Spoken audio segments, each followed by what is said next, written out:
Vous avez entendu parler du mandat ad hoc et puis vous vous demandez ce que c'est, en quoi cela consiste, combien de temps ça dure, est-ce que c'est ouvert à votre entreprise et combien ça coûte. Regardez cette vidéo, je réponds à toutes ces questions. Si vous voulez des informations juridiques liées à votre entreprise, depuis sa création jusqu'à sa fin, n'hésitez pas à vous abonner à ma chaîne. Tous les mercredis, je publie des vidéos sur ce sujet. Et notamment sur tout ce qui est lié aux entreprises en difficulté pendant cette crise du Covid-19. Bonjour à tous, je m'appelle Héloïse, je suis avocate et depuis 15 ans, j'aide les entreprises pour leurs problématiques juridiques, notamment les entreprises en difficulté.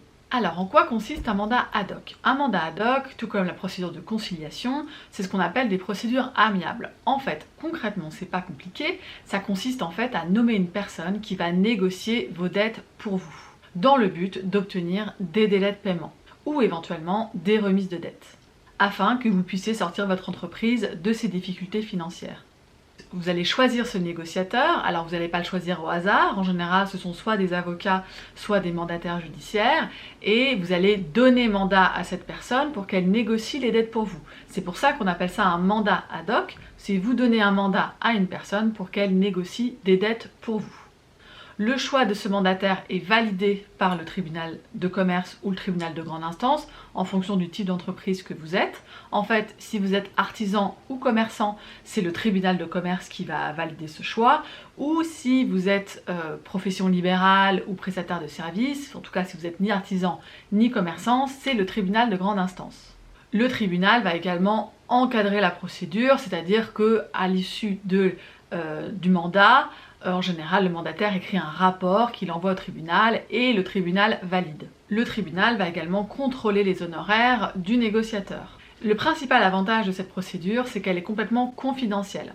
Le problème quand on a des dettes financières et qu'on a une entreprise, c'est que par exemple si on est mis en redressement judiciaire ou en liquidation judiciaire, eh bien généralement il y a une publication qui est faite dans un journal d'annonce légale ou au BODAC.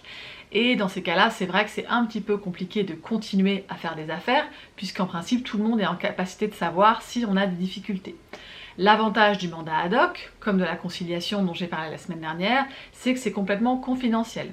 Par ailleurs, c'est vous qui décidez avec quels créanciers vous voulez négocier vos dettes. On n'est pas obligé de faire venir tous vos créanciers. En général, les créanciers qu'on retrouve, c'est toujours les mêmes, c'est le fisc, le trésor public, l'URSSAF et la banque. Avec eux, vous allez, en général, les entrepreneurs, ils veulent négocier des dettes. Par contre, c'est vrai qu'ils ont plus de scrupules ou ils ont beaucoup moins envie de négocier des dettes avec des vrais partenaires commerciaux, comme des fournisseurs, des gens avec qui ils travaillent depuis longtemps et dont ça pourrait vous gêner de faire savoir que vous avez des dettes et que vous voulez négocier des délais de paiement. Surtout si vous voulez continuer à travailler avec eux. On a beaucoup moins de scrupules avec le fisc ou avec l'URSSAF. Par rapport à la durée, il n'y a pas de durée limite du mandat ad hoc. C'est une durée de 3 mois en général, mais qui peut être renouvelée à l'infini. C'est en ça que ça diffère de la conciliation. Alors pourquoi il n'y a pas de limitation de durée? C'est très simple, c'est qu'en fait le mandat ad hoc, à la grande différence de la conciliation, c'est que effectivement vous devez avoir des difficultés financières, mais vous ne devez pas être en état de cessation des paiements. À partir du moment où vous n'êtes pas en état de cessation des paiements, vous pouvez payer vos dettes, mais en fait vous sentez que à un moment vous allez avoir du mal à les payer, ou que le mois prochain vous aurez du mal, ou que dans 3 mois vous aurez du mal. Dans ces cas-là, c'est vraiment intéressant d'utiliser le mandat ad hoc parce que ça va vous permettre de gagner du temps avant d'être en état de cessation des paiements. Parce qu'à partir du moment où vous êtes en état de cessation des paiements, eh bien c'est beaucoup plus compliqué puisque légalement, vous êtes obligé de partir soit vers une conciliation, mais éventuellement vers un redressement judiciaire ou même pire, vers une liquidation judiciaire. Donc ça, c'est un message que je fais passer dans toutes mes vidéos, c'est tout ce qui est problème financier, plus on s'en aperçoit tôt et plus on s'en occupe tôt, meilleur le résultat sera. Donc que vous ayez des problèmes financiers ou pas, je vous invite vraiment à mettre le nez dans vos comptes pour savoir si vous pensez que d'ici quelques mois vous en aurez. N'hésitez pas à me dire en barre d'informations si oui ou si vous avez des problèmes financiers ou si vous pensez que vous en avez et vers quelle procédure vous envisagez d'aller. Alors comment savoir si cette procédure de mandat ad hoc est la bonne pour vous? D'abord, je précise qu'elle s'adresse à toutes les entreprises commerciales, les artisans, les auto-entrepreneurs, les micro-entrepreneurs, c'est la même chose, les professions libérales, enfin quel que soit votre type d'entreprise, EIRL, cette procédure vous est ouverte. Par contre, comme je vous l'ai déjà dit dans la vidéo, elle vous est ouverte uniquement si vous n'êtes pas en état de cessation des paiements. Je ferai bientôt une vidéo sur qu'est-ce que c'est que l'état de cessation des paiements. L'état de cessation des paiements, c'est ne pas pouvoir faire face à son passif exigible avec son actif disponible. J'expliquerai plus en détail ce que ça veut dire parce que ça, c'est la notion la plus importante à comprendre. 1, pour savoir vers quelle procédure vous devez aller, et 2, pour ne pas engager votre responsabilité en tant que dirigeant d'entreprise. Combien coûte un mandat ad hoc? Parce que évidemment le négociateur il ne va pas faire ça gratuitement. En général, que ce soit l'avocat ou un administrateur judiciaire, mandataire judiciaire, en général ils vont vous faire un devis. Donc moi ce que je vous conseille c'est d'aller en voir plusieurs et de voir un petit peu quels sont leurs prix. En général c'est un taux horaire. Le grand intérêt de prendre quelqu'un de spécialisé, c'est que cette personne elle va connaître beaucoup mieux que vous, notamment le droit bancaire, qu'est-ce qu'une pénalité, qu'est-ce qu'un intérêt, comment on peut avoir des remises sur des lignes de crédit, etc.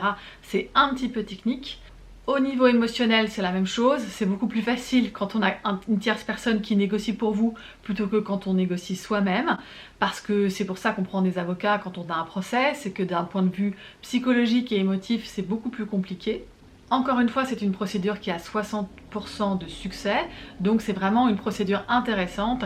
Et si vous n'êtes pas en état de cessation des paiements, mais vous sentez que des problèmes financiers vont arriver cette année, notamment à cause de la crise du Covid, je vous invite vraiment à vous intéresser à cette procédure de mandat ad hoc. Si vous avez besoin de plus d'informations sur toutes les procédures pour les entreprises en difficulté financière, je vous mets en barre d'informations la playlist que j'ai fait sur le sujet. Je vous mets également la vidéo que j'avais fait qui présente toutes les institutions et les associations qui peuvent vous aider gratuitement.